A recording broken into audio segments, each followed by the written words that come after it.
After the '68 comeback special, the singer presents Elvis special from December 1968. Elvis headed straight back into the recording studio. Well, not straight, like he didn't go from NBC to, you know what I mean.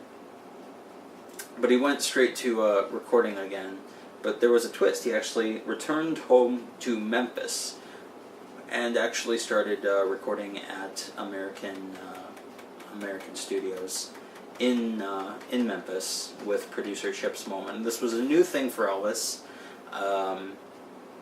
and Chips was a very no-nonsense producer. He had a very specific style and a sensibility.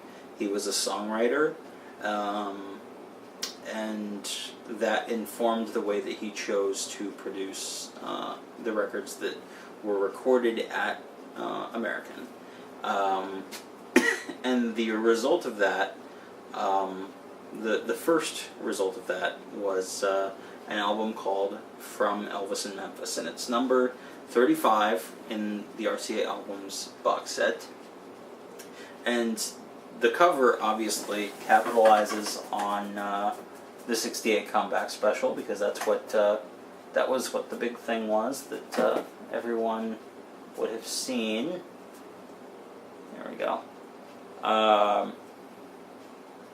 And it's really cool, really stylish, but the music is what counts.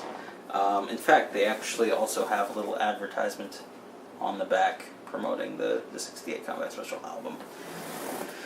But the music itself was unlike anything else, anything Elvis had ever recorded before, and arguably would ever record afterward.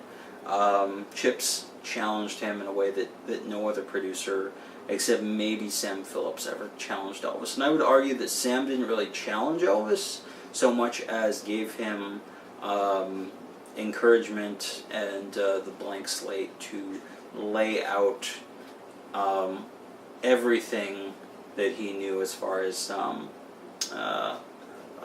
his influences and inspirations.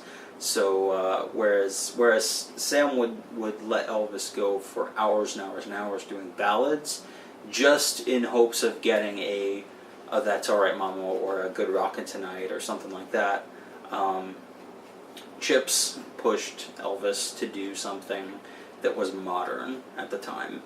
And these songs, you could have any artist record them today, and they would sound just as relevant as they were then. There are a few of them that are older songs, like "I'll Hold You in My Heart" is a song on here that is an older track. "I'm Moving On," the old Hank Snow song, he does a version on here. But the fact that Elvis's new interpretations of them in 1969 was so fresh, that the arrangements give them new life. They're not just an old country song. It's not just a pop song. It's not just a blues song. And you can say that about every song on here. In fact, I'm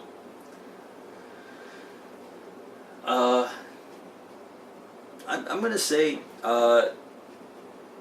really, this is one album that you really should experience for yourself.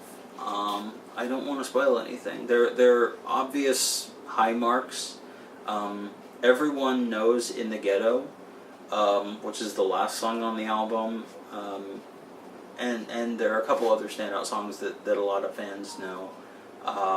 In particular, like "Any Day Now," which later was recorded by Ronnie Milsap.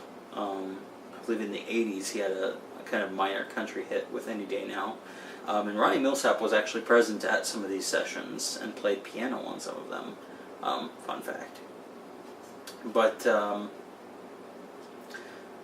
heavy on the blues, heavy on soul. Very much a soul album. Almost like a soul country rock album. It's almost you can't really push it into one genre. I mean, it's just kind of, it's an Elvis album in the best way possible. I don't know how better to describe it. Like it is a rock and roll album, but then you have a song like After Loving You that's so country that it's not really a rock song, or you have a ballad like True Love Travels on a Gravel Road that's not really a rock and roll song. But you have country, and you can't push it into country because then you've got Only the Strong Survive, or Wearing That Love Down Look, which are soul, rhythm and blues. It's such a mixed bag genre-wise, but it all flows together. It helps that they were all recorded at the same time. Felton Jarvis was the other producer who was majorly influential on these recordings. He produced most of the overdubs later on. There were some political things going on with Chips, Moman, and Colonel Parker and RCA. And Colonel Parker didn't like how much control and influence that Chips was getting on Elvis.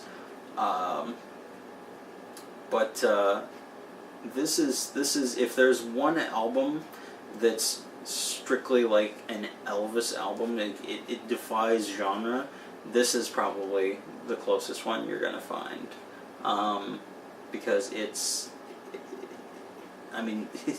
really it's probably the best album of his career, arguably. It's certainly one of the most cohesive. Everything sounds like it belongs on this album. This one also has an insert that you would have gotten in 1969, so that's pretty cool. This is up there. It's not quite my favorite album, but it's like if number one, it's not 2, it's like 1.5. Tied with another album, but we'll get there. So yeah, I would say you've got to experience this for yourself. Sit down with a pair of headphones is really the best way to listen to this, or a really, really good system and like a quiet, dark room, and just like sit and soak it in, because this is the genius of Elvis laid to wax or plastic, as it may be.